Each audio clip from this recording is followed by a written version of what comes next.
La gloria siempre es para el Señor, ¿verdad? Cuando somos capaces de entregar nuestras vidas a Él, el Señor obra maravillas. Muchas veces, dentro de nuestra propia humildad, que la existe, pensamos, ¿cómo Dios va a obrar a través de mí? Pues lo hace. ¿Sí? ¿Seguro? La hermana ha sido muy amable al presentarme. Yo doy gracias al Señor porque es un privilegio estar aquí con vosotros en este día por la amistad con la familia Fariñas desde hace... Él tenía 18 años, me acaba de decir en este momento que yo no me acordaba. Nos conocimos en Barcelona hace ya muchísimos años y la misericordia de Dios, su sustento, pues se demuestra pues, que todavía estamos en la batalla y por muchos años, ¿verdad? Porque cuando nos dejamos guiar por la mano de Dios, no cuenta la edad, no cuenta la condición social, no cuenta la condición física, no cuenta nada. Él es el que obra. Solo quería decir una cosa con respecto al tema de prisiones, que me ha dicho la hermana que lo explicara. No era mi intención venir a explicar esas cosas hoy aquí, pero bueno. El Señor me ha utilizado a lo largo de mi vida espiritual, pues haciendo honor a mi apellido. Me llamo Puerta. Y me ha permitido abrir muchas puertas. No las voy a explicar todas hoy aquí. Bueno, no tengo intención de solamente esta porque me habéis metido en el lío, claro. Si no lo habría hecho tampoco.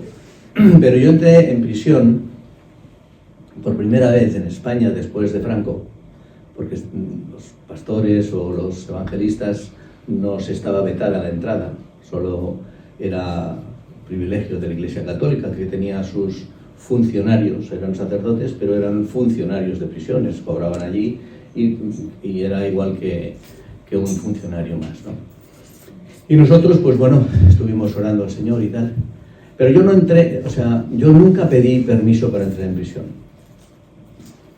Un día llegué a mi casa, yo era soltero todavía, y mi madre me dice, Alberto, tienes aquí una carta del Ministerio de Justicia. Y yo dije, Dios mío. Abrí la carta y en esa carta me autorizaba a entrar en la prisión Modelo de Barcelona. Que me pusiera en contacto con el director. Y yo me quedé así y dije, esta carta va a la basura. Yo no entro en la prisión ni loco. Y luego os explico cómo fue el tema, porque tiene su explicación. Pero yo en aquel momento me quedé así, pues como in albis, y pasaron unos días y seguí pensando en el asunto y dije, bueno, ¿por qué no? ¿Por qué no? Así que fui a ver al director, le pedí permiso para entrar. Era para repartir evangelios, Nuevos Testamentos. En aquel momento yo trabajaba con los Gedeones Internacionales en Barcelona y pedí permiso y me lo dieron. Y el primer día que yo entré allí en aquella prisión, que no voy a expresar lo que yo sentí en aquel momento allí dentro porque era muy feo, el Señor me habló y me dijo, aquí te quiero. ¿Vale? Y así ha sido durante muchos años. Iniciamos junto con otros hermanos también el Ministerio Evangélico en Prisiones, que hoy está en pleno apogeo. Abrimos puertas en todas las prisiones de España e incluso el propio ministerio me pidió que autorizara yo mismo las entradas de los evangélicos. Es decir, cuando algún pastor, alguien con referencias de su propia iglesia, naturalmente, quisiera aportar, pues llevar el evangelio, hacer estudios, cantar, lo que fuere, pues yo autorizaba. Bueno, mira, el Señor lo hizo. El Señor lo hizo. Y todo lo que el Señor ha obrado a través de mi humilde persona, lo ha hecho Él siempre. Nunca he tenido yo la idea original, ¿vale? Es decir, la idea original fue suya. Luego, ya cuando estaba ya todo bien estructurado, después de unos cuantos años de promover ese ministerio en las prisiones, pues bueno, el Señor me dijo, pues ahora a por otra cosa, mariposa. Y entonces pues me permitió abrir un grupo en mi casa y lo que es hoy la iglesia de San Cugat, poquito a poco, ¿no? Y bueno, así muchas cosas que el Señor ha obrado en mi vida. Y no lo digo por ponerme yo ningún tipo de mérito, que no lo tengo. Lo vuelvo a repetir y a insistir. El Señor en cada uno de nosotros tiene un ministerio, tiene un propósito, tiene un proyecto. Sí. Pero mira, la hermana ha dado un testimonio al inicio que me ha llamado mucho la atención, de esa persona que estaba a punto de fallecer. Y la madre ha dicho, entrego mi vida a ti. Esa es la clave. De eso hablaremos ahora también, pero esa es la clave. Entregar la vida al Señor.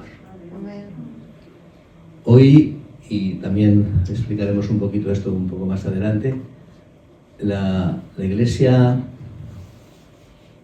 está en una situación de sí pero no, no pero sí. Y la Iglesia hoy va a recibir poder del cielo, poder de lo alto.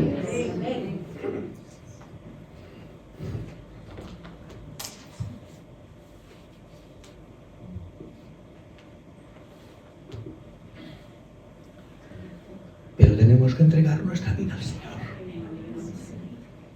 De verdad. No con un pie dentro y otro fuera. Y a veces pensamos que hacer ese paso nos puede hacer perder cosas. Al contrario, las ganamos. Por todos lados. Absolutamente por todos lados. No tengáis ningún temor de entregar vuestras vidas a Dios. Pero total y absolutamente. No empecéis a pensar, como lo hacemos, como lo he hecho yo, Señor, pero si hago esto es que no puedo hacer aquello otro. Es que si me comprometo por aquí, pues resulta que se abren unas puertas. Un proyecto que ni nos lo podemos llegar nunca a imaginar. Os voy a pedir que oréis por un proyecto que hemos empezado hace muy poquito. Yo he trabajado toda mi vida en la industria, he podido abrir una iglesia, he podido levantar un ministerio, el Señor ha podido a través de mí, ¿de acuerdo? Que no se nos olvide nunca esto. Pero yo siempre he trabajado en la industria. He trabajado durante 35 años en la industria farmacéutica, ¿vale? Y conozco bien ese tema. Y la industria farmacéutica tiene la obligación, a través de la Agencia Española del Medicamento, de destruir sistemáticamente todos aquellos fármacos que tienen menos de 6 meses de caducidad, ¿vale? Y bueno, un día me vino una petición de medicamentos para Cuba, donde hemos estado allí también, en las prisiones cubanas también. Un testimoniazo que os voy a explicar también. Y luego a lo mejor de lo que tenía previsto no voy a decir nada. Para la gloria de Dios siempre, ¿no? Pues se me ocurrió la idea, ¿no? Y entonces de pedirle al gobierno español que no destruyera todo eso. Y así lo hice. Fui a Madrid y allí presenté en el organismo competente la solicitud y ahora estoy en trámites con los políticos. Imaginaros en qué lío me he metido. Para que poder conseguir finalmente la autorización para poder enviar a Cuba. Empiezo en Cuba, pero es para cualquier país que lo necesite. En Cuba ahora mismo no tienen... ¿Hay algún cubano por aquí? Sí. ¿Sí? Ah. Pues no tienen muchas veces ni aspirinas, ¿eh? No tienen nada, pobrecitos, ¿no? Y bueno, pues ese es un proyecto que pido que oréis por él, ¿vale? Contra más oremos, estoy esperando que me llamen del Partido Socialista, que son los que están ahora mismo en el gobierno, para para que me autorizaran, ¿no? Ya está preparada la distribución en las iglesias en Cuba, etcétera, etcétera, ¿no? Pero os voy a explicar un testimonio que para la gloria de Dios, que ha marcado mucho mi vida. Estuve dando cursos en Cuba para los ministerios que iban a las prisiones, ¿vale? O sea, allí es muy distinto a lo que hacemos aquí, ¿vale? Aquí tenemos mucha libertad, gracias a Dios. Podemos circular libremente por dentro de las prisiones y podemos hacer un buen trabajo, ¿eh? Y dicho de paso, no he tenido mejor público que en las prisiones. ¿Sabéis por qué? Porque ellos se saben todos culpables. En cambio aquí, las personas, no, yo no he hecho nada, yo no... Es difícil predicar el Evangelio cuando las personas se creen todas honestas y honradas, ¿no? Pero allí no hay problema para eso, todos saben que son culpables. Salvo alguna excepción que habrá, claro, alguna injusticia, ¿no? Pues os comentaba esto de Cuba, que estuve allí, estaba en varias ocasiones, pero en una de ellas fue para dar cursos para ayudar un poquito al ministerio de las prisiones. Y un domingo me dijeron, pastor, ¿quiere usted venir el domingo a la prisión? Y yo dije, bueno, no, nosotros pedimos la autorización y no hay ningún problema. Vale. Cuando estábamos en la puerta de prisión, me viene la persona, el pastor, un chico joven, y me dice, mire, es que no hemos podido conseguir el permiso, pero no se preocupe. Nosotros somos los que cogemos los pases y entramos. Usted, sobre todo, no diga chorizo, porque si no saben que es español, allí tienen chorizo. Me ponía me advertía de que no metiera la pata, ¿no? Dicho de otra manera. Y sí, entré. Y en lugar de ser la persona a la que pedía los pases, había un funcionario. Y yo estaba en la fila. Pero allí las cosas son así. Entonces, en el momento en que estoy a punto de llegar, yo decía, ¿qué voy a decir yo aquí ahora? Alguien le dice, ¡Pepe! Y el hombre se gira, y me pegan un empujón y me meten dentro.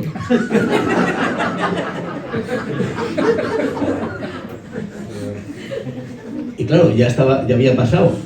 Y yo dije, ¿ahora qué digo yo aquí? O sea, los voy a poner en un compromiso, sí, tal. Digo, total, fui para adentro y les dije, tío, ¿y ahora cómo salgo?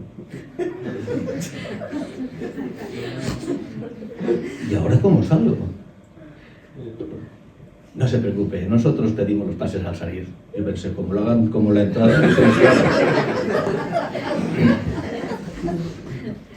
Sí, estuvimos allí toda la mañana con los presos y llegó la hora de salida.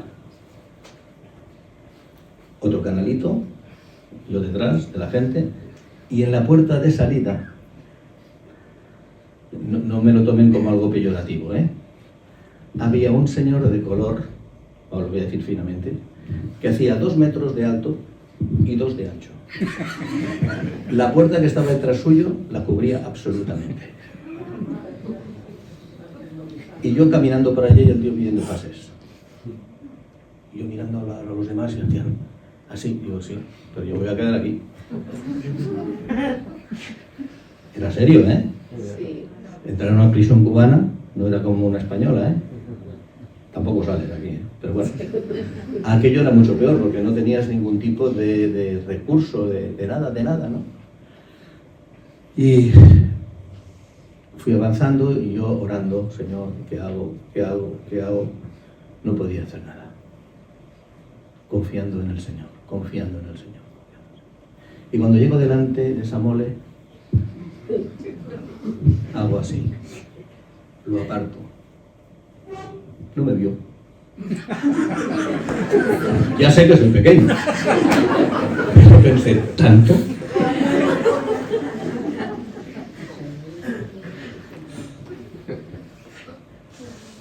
Qué maravilloso es el Señor. Amén. Qué maravilloso es el Señor. Cualquier cosa que os imaginéis, el Señor va más allá todavía. Y hay que entender que aquello fue una imprudencia brutal en la que me vi metido, porque yo no dije nada, callé, no dije ni una palabra. Pero el Señor es que es algo extraordinario. Sí. Podemos esperar cualquier cosa de Él. Normalmente siempre actúa cuando ya prácticamente no hay ningún recurso. ¿Por qué? Porque quiere que sepamos que es Él. ¿Vale? Si hubiera sido, pues yo qué sé, poder cantar antes de salir de la prisión, pues, y yo hubiera cantado, pues me hubieran dado el premio. Yo, no, nada, no podía hacer nada. Nada, de nada, de nada. Es Él el que obra. Y cuando Él obra, somos capaces de todo, de todo, de todo. Y tenemos por delante una misión importantísima, que es la de llevar el Evangelio a nuestro país. Yo os pediría también, no solamente que orarais por ese proyecto de enviar medicamentos a tercer mundo, sino también por mis paisanos catalanes, ¿vale? O por mis paisanos un poco más lejanos, españoles. Si no fuera por la llegada de Latinoamérica a este país, estaríamos en el borde del abismo.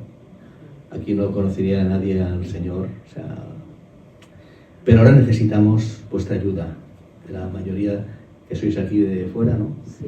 Necesitamos vuestro apoyo, necesitamos que habléis a los catalanes, que los machaquéis vivos si es necesario, para que puedan conocer al Señor también, ¿vale?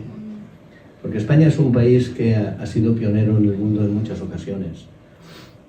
Tendremos muchas cosas negativas, pero también tenemos muchas cosas positivas, que somos capaces de emprender, de meternos en follones, como habéis visto, como nadie, etcétera, etcétera, ¿no? Pero necesitamos a Cristo, orar por nuestro país. Amén. Bueno, dicho todo esto, voy a hablaros un poquito, no sé, yo tenía un pensamiento para este día que tiene que ver mucho con el profeta Jeremías. Yo me parezco mucho a él, no por sus hazañas, sino porque era llorón, y yo lloro mucho también, ya lo veréis.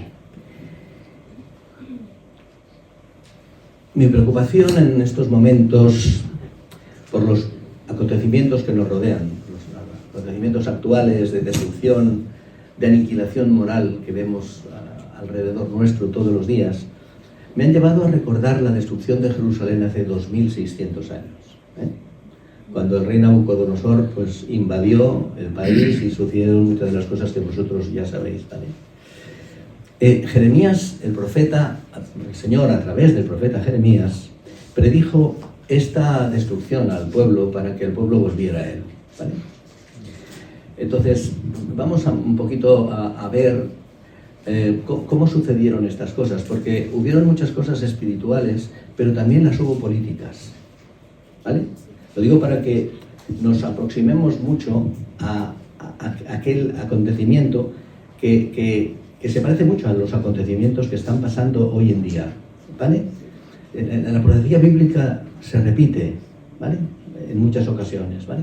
Y ahora estamos viviendo un momento, yo creo que profético. Pienso que cualquiera que estudie un poquito la Biblia se da cuenta de que los tiempos que estamos viviendo no son los normales de hace 20 o 30 años, sino que los acontecimientos se están desarrollando, ¿vale? De una forma realmente extraordinaria y lamentablemente, pues eso ya lo he dicho, una destrucción moral y de toda índole, ¿verdad? Pero me gustaría, antes de entrar en ello, hacer algunas pequeñas advertencias con respecto a cuando nosotros leemos a los profetas, cuando nosotros intentamos entender lo que la palabra nos enseña y sobre todo para que tengamos también respuesta cuando nos ponen objeciones con respecto a la propia existencia de Dios, ¿vale? Por ejemplo, ahora en estos momentos, si Dios existiera, ¿habrían esas mortandades? ¿Vale? Y si tú te encuentras en un caso personal, ¿cómo el Señor ha permitido esto, verdad? Bueno, pues Jeremías nos lo explica bastante puntualmente, ¿no? Pero, en primer lugar, deciros algo importante. Muchos de los libros proféticos han sido escritos en forma poética. Más de la mitad del libro de Jeremías es así. Parte es prosa y parte es poética, ¿no? Y la poesía ahora tenemos que saber interpretarla para que luego no nos digan cosas que no son, ¿correcto? Por ejemplo, miren, en Jeremías 8:17, esto solo es un ejemplo de la forma en que nosotros debemos ser capaces de leer la palabra de Dios, ¿vale? Y voy a leer un versículo, no lo busquéis, no hace falta. Luego yo os diré lo que tenéis que buscar.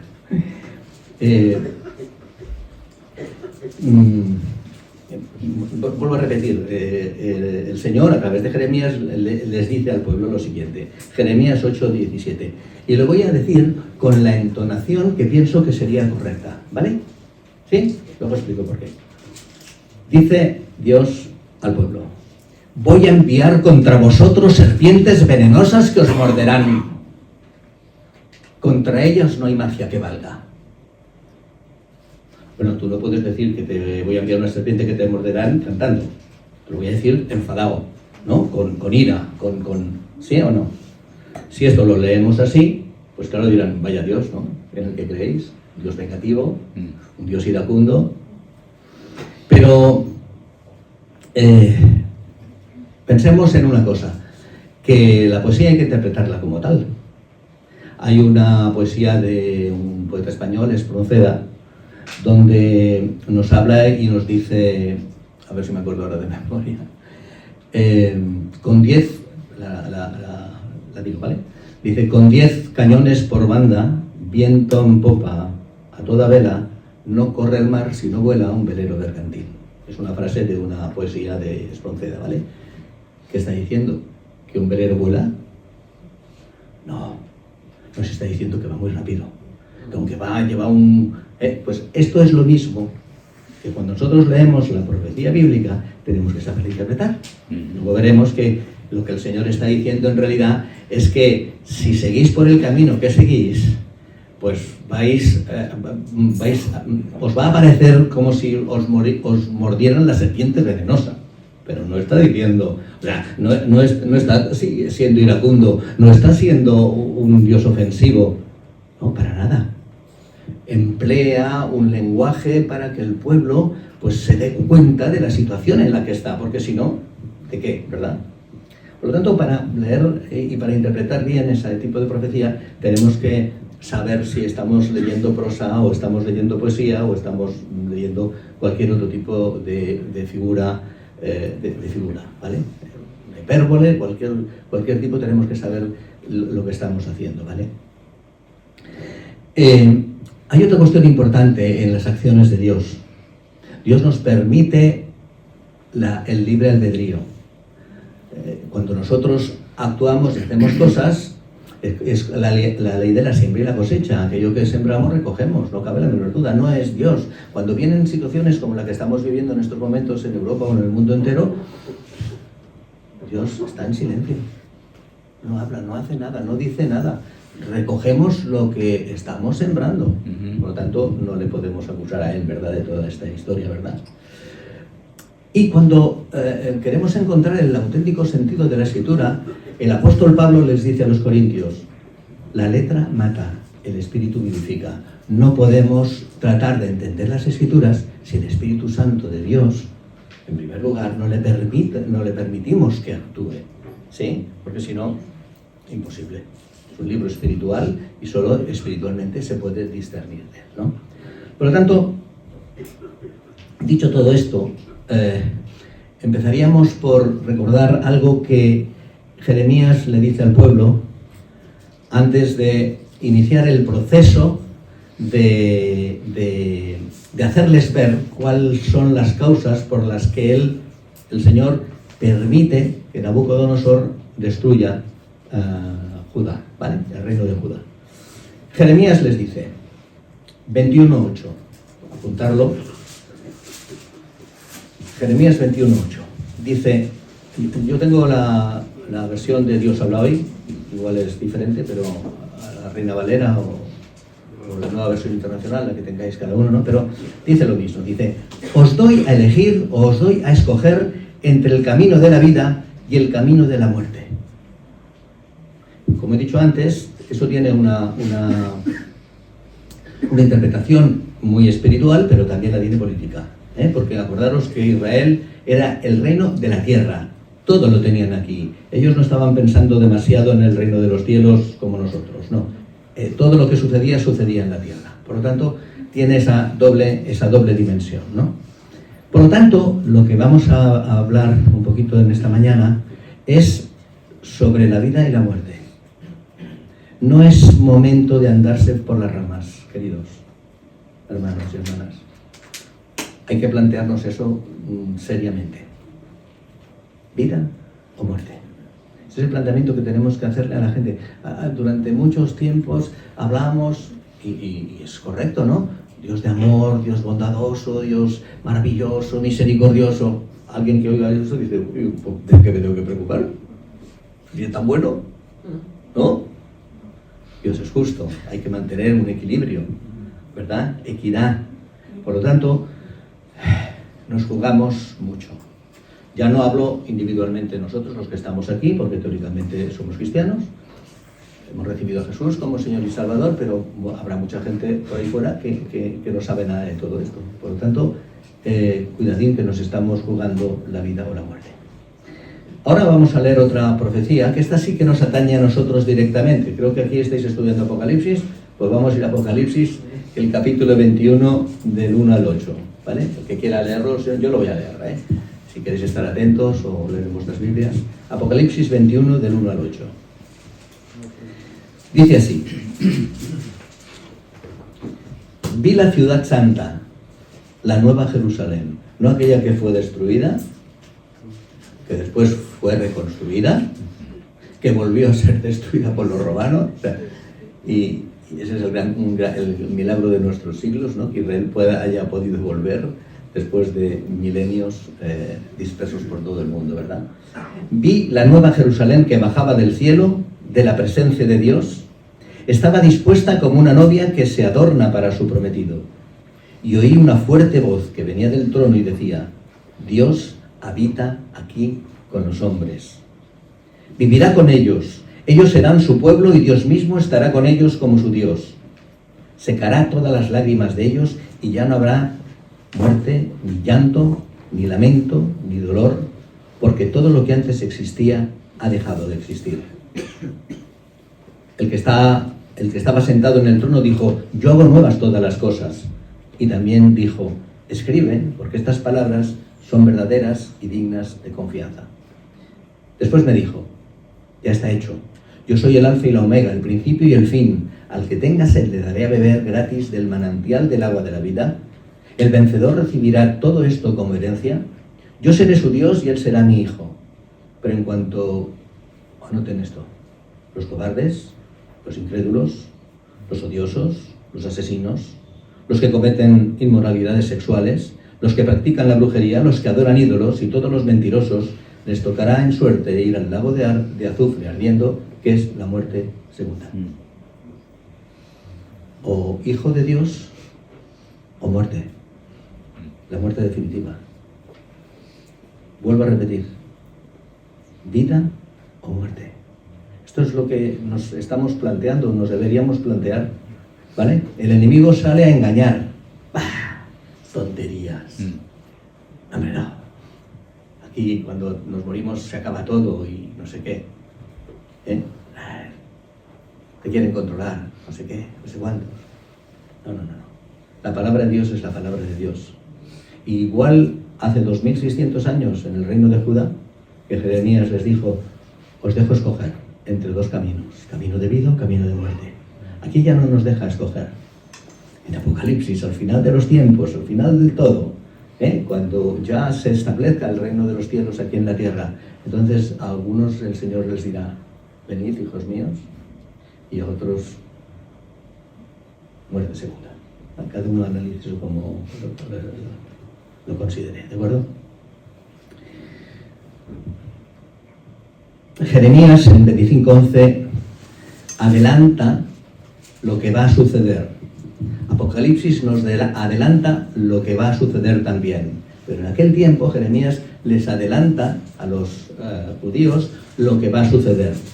Y dice: todo este país será saqueado y quedará reducido a un desierto, y estas naciones servirán al rey de Babilonia durante 70 años. Jeremías 25:11. El Señor prevé para su pueblo siempre todas las cosas. Por eso su palabra es tan fundamental para nosotros. No podemos sacar nada del contexto. Tenemos que ser capaces de aceptar, luego veremos porque hablaremos de un poquito de la fe, pero fijaros, os he dado a escoger, no obliga a nadie Dios, a nadie. Él nos da a elegir, qué maravilloso es, ¿verdad? Ojalá en este mundo pudiéramos elegir, aquí no elegimos casi nunca nada, ¿verdad? Ya todo nos es dado impuesto, ¿no? Nos he dado a elegir entre el camino de la vida y el camino de la muerte. ¿Y qué significa esto? ¿Qué significa para ellos esto del camino de la muerte? Miren, el Señor tenía previsto que Judá se entregara a los caldeos, a Nabucodonosor. Lo que pasa es que ellos no quisieron hacerlo. Preferían sus alianzas con el rey de Egipto. ¿Vale? Y allí hubo una rebelión importante dentro del pueblo de Israel, ¿vale? Porque no quisieron realmente escuchar a Dios. Querría hacer un paréntesis, teniendo en cuenta que estamos hablando de que las consecuencias de las cosas siempre son nuestras, de que Dios es un Dios de amor, porque claro, hemos hablado de que si Dios nos advierte de que nos van a morder las serpientes, está tratando de decirnos que serán las consecuencias de aquellas cosas que nosotros hagamos. Pero fijaros, incluso me atrevería a decir que nunca podemos cuestionar los juicios de Dios. Porque si en un momento a Dios decide sacarnos de aquí, ¿yo quién soy para juzgar a Dios, verdad? O sea, podemos entrar en esa dinámica del estudio bíblico y de decir esto sí y esto no, pero aún así, me permito que me digáis que aún así tenemos que respetar sus juicios, ¿vale? Porque es la mejor forma de entenderle realmente, ¿no? Rendirnos a Él y no entrar en estas historias, pero si hacemos esta introducción es por si entre nosotros hubiera alguien que tuviera esas ideas en la cabeza, pues que pueda darse cuenta de que no es Dios el que quiere el mal del ser humano. Dios nos deja actuar. Y si lo hacemos a sus espaldas o sin contar con Él, bueno, pues lo que sembramos vamos cosechando, ¿verdad? Es imposible, es necesario que seamos capaces de tomar buenas decisiones. Y como siempre, para tomar buenas decisiones lo tenemos que hacer, a través de la palabra divina, que ha sido aquí mantenido por siglos, por milenios, y no ha cambiado para nada. El Señor es el mismo ayer, hoy y por los siglos. Él actúa a través de su palabra, Él está dispuesto a bendecir siempre, pero cuando nosotros decidimos otra cosa, se abstiene, ¿vale? ¿Cuál fue el error de Judá? Miren, el error de Judá, el Señor, y eso lo hace siempre también con nosotros, porque nosotros nos podremos negar a seguir al Señor, pero sabemos lo que hacemos. Nunca podemos decir, yo no sabía. El Señor envió al profeta Jeremías para explicarles claramente al pueblo todo lo que había sucedido. Y aquí lo podemos encontrar en varios puntos del profeta. Jeremías 2:13. Dice el Señor al pueblo a través de Jeremías: mi pueblo ha cometido un doble pecado. Me abandonaron a mi fuente de agua viva, cavaron sus propias cisternas, pozos agrietados que no conservan el agua. ¿Vale? ¿A qué podríamos nosotros, cuáles son esos pozos agrietados que no conservan el agua? La religión general. Un cristiano no profesa ninguna religión, ¿vale? Seguimos a Cristo, cristocéntricos. La religión ha sido uno de los elementos que el enemigo más ha utilizado a lo largo de los siglos. Desprestigiar al Señor a través de las acciones de aquellos hombres o mujeres que han cometido barbaridades a través de un proceso religioso. Miren, El ejemplo más claro lo tenemos en la guerra. Estadística, esto es estadística pura, no me lo invento. El 80% del pueblo ucraniano y el 80% del pueblo ruso son católicos ortodoxos, griegos. Si fueran cristianos, esa guerra no se habría producido. El 80%, cuidado, no estoy hablando de un 8% o de un 2% que somos nosotros. El 80% del pueblo se consideran cristianos, de las dos naciones. No habría habido guerra. ¿Qué significa eso? Apostasía. Solo son cristianos de nombre. Es lo que no nos debe pasar a nosotros, queridos. No es lo que nos debe pasar a nosotros. Si mencionamos que somos cristianos, el respeto, la responsabilidad que tenemos después de decir eso es muy grande. Estemos donde estemos. En nuestro trabajo, en el hogar, en la sociedad, etcétera, etcétera, etcétera, ¿verdad? Mi pueblo ha cometido un doble pecado. Más claro no se lo podía decir el profeta a Israel, ¿verdad? A Judá. Sin embargo, no hicieron caso. Hay más cosas. Jeremías 17, 21 al 27. No escuchaban, porque el Señor les había dicho, para ellos era importante, porque formaba parte de la ley, que no tenían que trabajar el sábado. Pero ellos trabajaban el sábado sin ningún problema. Así que el Señor les dice, primero me habéis abandonado, ¿vale? Habéis creado una religión que no llena a nadie, porque las aguas se van por las grietas, y luego no hacéis caso a mis mandatos. Hacéis lo que os da la gana en el sábado. No lo consideráis como el día del reposo, el día que yo os he mandado. Jeremías 22:9. Porque abandonaron el pacto que el Señor su Dios había hecho con ellos y adoraron y dieron culto a otros dioses. No solamente abandonan al Señor, se hacen su propia religión, no siguen el sábado, sino que encima adoran a otros dioses. Y en aquella época adorar a otros dioses significaba muchas cosas, Significaba sacrificios humanos, significaba muchísimas cosas que ahora ni siquiera se nos pasan por la cabeza. Fíjense la situación de aquel pueblo, cómo estarían, ¿verdad? Jeremías 23:11. El Señor afirma, hasta los profetas y los sacerdotes son impíos. En mi propio templo los he encontrado haciendo el mal. Eso también pasa hoy aquí, No voy a dar datos, pero también pasa entre nosotros. Cuidadito. Porque el Señor habla a través de su palabra, habla a su pueblo, nos habla a nosotros y espera de nosotros que realmente le escuchamos. Como decía antes, el detonante de todo esto fue el que no obedecieron al Señor. En Jeremías 37:2 se nos dice lo siguiente: y no obedecieron. O sea, después de todo esto que hemos leído, que hemos sintetizado muchísimo, porque si no se nos haría muy largo esto, pero he intentado sintetizarlo bastante para que podamos entender la idea general, ¿no? Dice, todo esto, dice, y no obedecieron.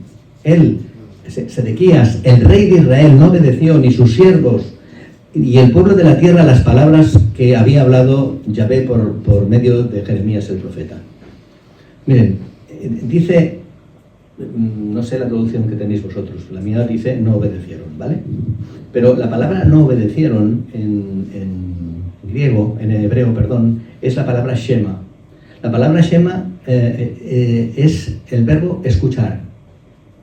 No escucharon, por lo tanto no obedecieron. O sea, las dos traducciones son correctas, pero para que entendamos bien, la palabra fundamental es no escuchar. Si no escuchas, no obedecerás. ¿Vale? ¿Y cuántas veces simplemente oímos y no escuchamos? La palabra escuchar en el hebreo tiene un amplio sentido. No se trata simplemente de prestar atención, sino también abrir el corazón. Abrir el corazón a la palabra de Dios, ¿verdad? Poner en práctica lo que la palabra nos pide. En definitiva, obedecerle. ¿Vale? Y aquí es un pensamiento que todos nosotros deberíamos hacer. ¿Estoy yo escuchándote, Señor? ¿Estoy escuchando lo que me hablas? ¿Estoy poniendo en práctica todo aquello que tú me estás indicando a través de tu palabra, a través de las circunstancias? Jeremías 26:2. Así ha dicho el Señor: ponte en el atrio de la casa de Jehová y habla a todos los que vienen de las ciudades de Judá para adorar en la casa de Jehová. Todas las palabras que yo te mandé, háblales, no retengas palabra. Quizá escuchen y se vuelva cada uno de su mal camino. ¿Os acordáis que al principio hablábamos camino de vida, camino de muerte? Bueno, pues el Señor insiste en ese pensamiento. Quizá escuchen. Se trata de escuchar y de llevar a la práctica lo que realmente escuchamos. Ese es el pensamiento fundamental en esta mañana. Que cada uno de nosotros, individualmente, pues reflexione si realmente estamos respondiendo a lo que el Señor nos está pidiendo. Tú podrás decir, es que a mí no me está pidiendo nada. Te equivocas. Te equivocas. Quizá al principio te cueste ver la mano de Dios, pero la mano de Dios se manifiesta cada día, en cada detalle, en cada cuestión, en nuestras vidas particulares. Solo que hay que saber escuchar. Hay que saber escuchar. Y este es el reto que yo os planteo en esta mañana. ¿Os paráis durante el día en algún momento diciendo qué me está diciendo el Señor? A veces viene a través de una noticia, otras veces viene a través de escuchar la radio, de un familiar que te dice algo, del trabajo, que te mandan a hacer una cosa que no te gusta. Si ves la mano de Dios ahí, vas a conseguir que esa mano se transforme en algo palpable. Porque, en definitiva, es la fe. Y ahora hablaremos de ello también, ¿verdad? Miren, el Señor es el verdadero comunicador. Él es el que inició el paso, se hizo hombre a través de Jesús, vino a este mundo para hablar con nosotros, para comunicarse. Bien, esto lo sabéis bien todos, ¿verdad? ¿Creéis que Él ha cesado en ese ministerio? Para nada. Para nada. Bueno, aquí habéis dado testimonios ya esta mañana de algunas cosas que han sucedido, pero es que me quiero dirigir a aquellas personas que nunca dicen nada, aquellas personas que parece que nunca dicen nada, pero hay vida interior en todos, hasta en la persona más humilde. Déjenme que lo defina de esta manera, que no se atreven ni a abrir la boca, a lo mejor. Ahí está la mano de Dios obrando. Y es necesaria porque somos un pueblo, no vamos individualmente. O caminamos juntos o no caminamos. Fíjense lo que le pasó a Israel, a Judá. Llegó Nabucodonosor, tiró la ciudad abajo, se llevó unos cuantos, otros, porque tonto no era Nabucodonosor, dejó llegar unos poquitos para que le cuidaran la tierra, otros huyeron a Egipto. Y les dio una segunda oportunidad. Pero iban todos juntos, a la vida o a la muerte. Hablaba al pueblo, pero a la vez nos está hablando individualmente a cada uno de nosotros. La responsabilidad que cada uno de nosotros tiene delante de Dios es la misma que puedan tener los pastores. Son ministerios, cada uno ocupa un ministerio, pero al final de cuentas, todos somos hijos de Dios y responsables de su obra aquí en la tierra, ¿verdad? Jesús lo simplifica mucho. ¿Cómo traduce Él la comunicación? Mediante su vida. Él ama. El amor es la auténtica y la verdadera comunicación. Cuando amamos, es fácil comunicarse, ¿no? Ahora, cuando hay problemas entre medio, entre dos personas, comunicarse, entonces es muchísimo más difícil, ¿verdad? El amor es fundamental, verdaderamente, ¿no? El verdadero comunicador, Jesucristo, constantemente nos llama: venid a mí, pedidme, buscadme, llamadme. O sea, constantemente está haciendo esa proclama a cada uno de nosotros. Y quizás, pues bueno, mañana, papá, mañana, porque hoy tengo que hacer esto, hoy tengo que hacer aquello, hoy tengo que hacer lo otro. Camino de vida, camino de muerte, no hay camino intermedio. Y en los tiempos en los que estamos viviendo, yo creo que este mensaje es muy importante, es fundamental. No nos importe la reacción de la gente, pero tenemos que decir las cosas tal como son. Dios es un Dios de justicia. ¿Cómo define la Escritura aquel que escucha realmente a Dios? Lucas 6:46. Fijaros lo que dice. ¿Por qué me llamáis Señor, Señor, y no hacéis lo que yo os digo? ¿Vale? Con esta frase ya me quedaría aquí quietito. No hacía falta más, ¿no? Le llamamos Señor, Señor, y levantamos nuestros brazos, cantamos, adoramos, alabamos, lloramos, y luego... Esto es para la reflexión individual, evidentemente, ¿no? Dice, todo aquel que viene a mí y oye mis palabras y las obedece, os indicaré a quién es semejante. Semejante es al hombre que al edificar una casa, cavó hondo y ahondó y puso el fundamento sobre la roca, y cuando vino una inundación, el río dio con ímpetu contra aquella casa, pero no la pudo mover porque estaba fundada sobre la roca. Aleluya. ¿Que van a venir inundaciones? Porque eso, ¿quién lo duda? ¿Quién lo duda? Si nosotros ejercemos bien nuestra función como cristianos, vendrán inundaciones por todos lados, ¿eh? No vamos a engañar a nadie aquí. Pero estarás fundado sobre la roca. Sí. Y las inundaciones desaparecerán. Sí. Soportaremos las inundaciones, ¿verdad, Señor? Gloria a Dios. La prueba, esta pandemia que hemos sufrido, ¿no? Oye, el pueblo de Dios se ha mantenido ahí. Hombre, hemos tenido que tomar precauciones, andamos con la más baratilla, ¿no? Eso en catalán y no, eso de mascarilla no me va. Y todas las precauciones debidas, por supuesto, pero con autoridad, ¿verdad? Y si alguno de nosotros ha cogido el virus ¿qué pasa? Lo superaremos. Y si el Señor nos llama a su presencia, ¿qué pasa? Pero estaremos con autoridad, estaremos con poder, estaremos con fuerza. No vamos a desmayarnos en la calle, estaremos ayudando a la gente. Porque mucha gente, ya veis cómo están ahora las consultas de los psicólogos y todas esas historias. Pobre gente, ¿no? Pero necesitan nuestra ayuda, tal vez. Ahora si voy yo... Pero, hombre, hijo de Dios tú. Señor, Señor. Pero luego hay que demostrarlo del Señor, Señor. Amén. Y veréis la maravilla que se forma en vuestras vidas en primer lugar.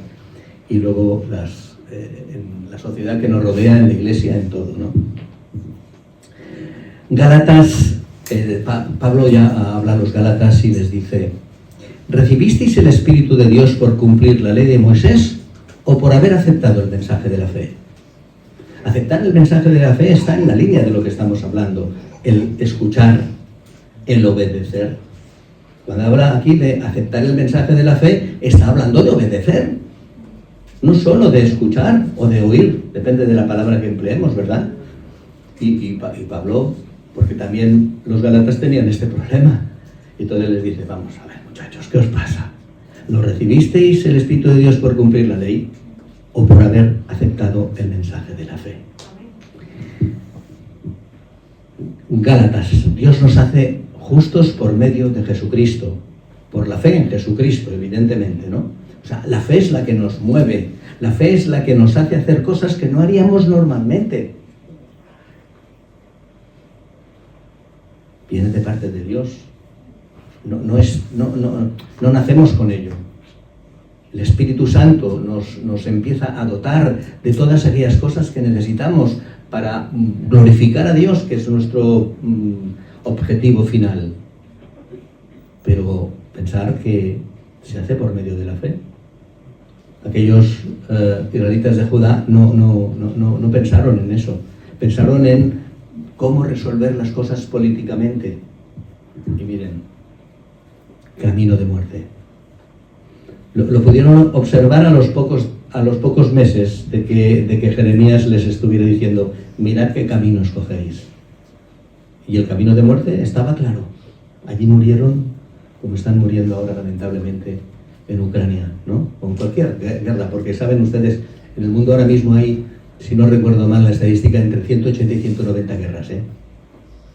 Y no sé si más cruentas que esta. Pero bueno, como no nos llega la información, nosotros aquí sí tenemos una guerra, pero es contra el príncipe de las tinieblas, que intenta siempre meter baza y distraernos, etcétera, etcétera. Bueno, camino de vida o camino de muerte, tú decides. El Señor lo ha puesto delante de ti, y el Señor ha puesto un amplio camino de vida, tan maravilloso que te dice, como hemos leído en Apocalipsis, serás hecho hijo de Dios. Ya lo somos, ¿verdad? Pero en aquel momento estaremos con nuestro Padre.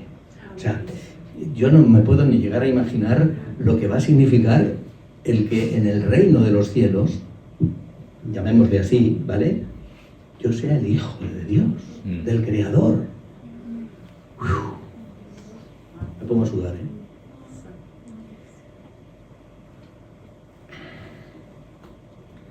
Dios nos habla, Jesús nos habla, que es la imagen de Dios aquí en la tierra, ¿no? Porque claro, si no creemos que habla, no escucharemos. Debemos creer que le hay y que Él premia a los que le buscan, dice la propia Escritura, ¿verdad? Miren, ya voy terminando. Las cosas importantes de la vida no se ven. No se ven con los ojos. ¿Veis vosotros el oxígeno que respiráis? ¿Y no es importante? No estaríamos ninguno aquí, ¿eh? El propio amor, ¿verdad? Lo vemos con los ojos. Podemos ver las consecuencias, pero el amor en sí es algo. Me atrae alguien, me atrae mi esposa, me atrae mis hijos, ¿sabes? ¿Cómo ese sentimiento se ha producido en mí? Francamente, si me pongo a pensar, no tengo ni idea. Pero ahí está. No lo veo. Pero es un instrumento que me sirve para relacionarme con los demás, para entregar mi vida por los demás, por mi familia, etcétera, etcétera, ¿verdad? Todo eso te lo da el Señor a través, o puramente por la fe. El profeta Ezequiel, que fue contemporáneo de Jeremías, les dijo lo siguiente. Es la contraparte. Es decir, el Señor, claro que nos dice, mira, si vas por ahí, camino de muerte, te vas a dar un bofetón bien fuerte, no lo hagas, y tú, pum, vas y lo haces, ¿no? Pues fíjense, aún así, el Señor es tan sumamente maravilloso que a través del profeta Ezequiel les dice esto mismo. Yo no sé si lo escucharon, creo que no, tampoco. Dice, lo que voy a realizar, dice el Señor, no es por causa vuestra, israelitas, es decir, no os lo merecéis, no es por vosotros, dice, sino por mi santo nombre. El nombre de Dios está por encima de todas las cosas, queridos hermanos. Y aunque a veces nosotros nos podamos encontrar en situaciones de crisis que dices, no sé por dónde salir, Él sí sabe. Si pones tu confianza y en Él te va a dar primero las fuerzas y te dará un camino de salida, ¿verdad? Pues les sigue diciendo, os lavaré con agua pura. Estaban en aquella situación terrible, a punto de ser invadidos, sabían que no tenían salida, no tenían escapatoria. El ejército egipcio había salido a ayudarles, pero había dado media vuelta y se había vuelto para casa. Dijeron, cuidado, que aquí nos metemos en una muy gorda, y los habían abandonado, los habían dejado solitos. Y el Señor entonces se dirige a ellos y les dice, os lavaré con agua pura, os limpiaré de todas vuestras impurezas, os purificaré del contacto con vuestros ídolos, y pondré en vosotros un corazón y espíritu nuevos. Quitaré de vosotros este corazón duro como la piedra y os pondré un corazón dócil, camino de vida. Eso es lo que el Señor nos ofrece en esta mañana. Pues si hubiera aquí alguien que todavía no hubiera tomado esa decisión de aceptar a Jesucristo como Señor y Salvador, Creador del universo, que Él ha puesto delante de todos nosotros camino de muerte y camino de vida. Jesús es el camino de vida. Amén. Sin Él nunca llegaremos al Padre. Es el único mediador entre Dios y los hombres. No es la iglesia, no es la religión. Para nada. La religión, ya lo he dicho antes, siempre es un obstáculo para la gente. Pero cuando hablamos de Cristo, la cosa cambia. Y Él, a pesar de nuestros errores, a pesar de cosas que hayamos podido hacer y que a lo mejor el enemigo nos está ahí martirizando, pero tú, ¿qué vas a hacer? Mira lo que has hecho, no sé qué, hermanos. Si eso fuera así, durante los años que estuve en prisión, que ya di el testimonio al principio, nadie se habría convertido. Pero no sabéis la cantidad de gente que se convierte en prisiones. Entregan sus vidas al Señor, precisamente por eso, ¿sabes? Porque se dan cuenta de que han cometido muchas maldades y ven un camino abierto. Ven una forma de reiniciar sus vidas. Y entonces, un porcentaje, no voy a decir un grandísimo porcentaje, no, porque el enemigo está ahí también, pero un gran porcentaje de presos se convierten, entregan sus vidas al Señor, camino de vida, ¿no? Hermanos, cuando ponemos nuestra fe en el Señor nos habla.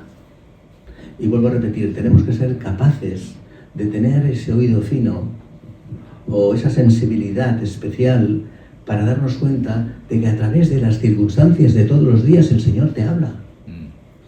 Y cuando lo ves, glorifica su nombre. Y verás cómo eso es una dinámica que va a embargar tu vida de pleno en pleno. El problema es cuando venimos al domingo a la reunión y hasta el domingo siguiente. ¿Vale? Eso es lo que a veces algunos están acostumbrados a hacer. Y se pierden lo mejor de lo mejor, porque la reunión es para cargar pilas, ¿vale? Pero luego esas pilas tienen que captarlas. Porque si no, la batería se estropea, ¿eh? ¿Sí o no? Sí. Debemos saber escuchar. Debemos tomarnos en serio eso del camino de vida o camino de muerte. Miren, no hay caminos intermedios, no existe el purgatorio, ¿vale? Eso que a veces se explica por ahí, ¿verdad? Que cuando morimos vamos a un lugar a purgar nuestras penas y luego ya sí, a la presencia de Dios. Eso no existe. Cuando morimos, dormimos hasta el día de la resurrección, porque si no, ¿para qué? Donde todos aquellos que aceptaron a Jesús como Señor y Salvador, pues se convierten en hijos de Dios. Ya no pasaremos por ningún tribunal. Ya lo pasamos aquí cuando recibimos a Jesús como nuestro Señor y Salvador, porque Él cubrió todos nuestros pecados con su sangre maravillosa. Y entonces ya, ¿de qué se nos puede acusar? ¿Quién nos puede acusar? ¿Quién puede acusar a los elegidos de Dios? Nadie. Nadie. Nadie. Aleluya.